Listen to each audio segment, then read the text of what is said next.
दोस्तों आप सभी का स्वागत है अपना भोजपुरी समाचार ताज़ा यूट्यूब चैनल पर। तो दोस्तों आज के इस वीडियो में हम बात करने वाले हैं खेसारी लाल यादव के गाने के टीजर के बारे में। तो दोस्तों बने रहिए वीडियो के अंत तक। इसके पहले आप अगर इस चैनल पर नए आए हैं तो कृपया मेरे चैनल को सब्सक्राइब कर दीजिए। चलिए दोस्तों वीडियो को शुरू करते हैं। तो दोस्तों खेसारी लाल यादव के गाने का टीजर यूट्यूब पर आते ही धूम मचा दिया है। इस गाने का टीजर बहुत ही रोमांटिक है। देखो गाड़ी मत दो का टीजर यूट्यूब पर आते ही धूम मचा दिया है।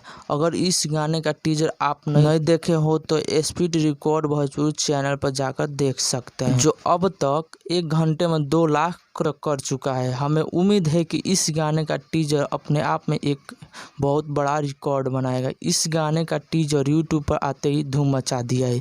इस गाने का टीजर का व्यूज काफ़ी तेज़ी से चल रहा है। खेसारी लाल यादव का फैन इस गाने का टीजर को अपना प्यार बहुत ज़्यादा दे रहे हैं, इसलिए इस गाने का व्यूज इतनी तेज़ी से चल रहा है। तो आज सुबह स्पीड रिकॉर्ड चैनल पर रिलीज हुआ है, आप जाकर वहां से देख सकते हैं। तो दोस्त ऐसे ही बने रहिए हमारे भोजपुरी समाचार ताज़ा यूट्यूब चैनल पर। हम ऐसे ही नए खबर इस चैनल पर लाते रहते हैं। तो दोस्तों किस किस को इस गाने का टीजर अच्छा लगा वो कमेंट बॉक्स में जाकर कमेंट करके ज़रूर बताएं, और भोजपुरी समाचार ताज़ा यूट्यूब चैनल पर अपना प्यार और आशीर्वाद बनाए रहिए। तो दोस्तों मिलते हैं आप लोगों से किसी अन्य नए खबर के साथ।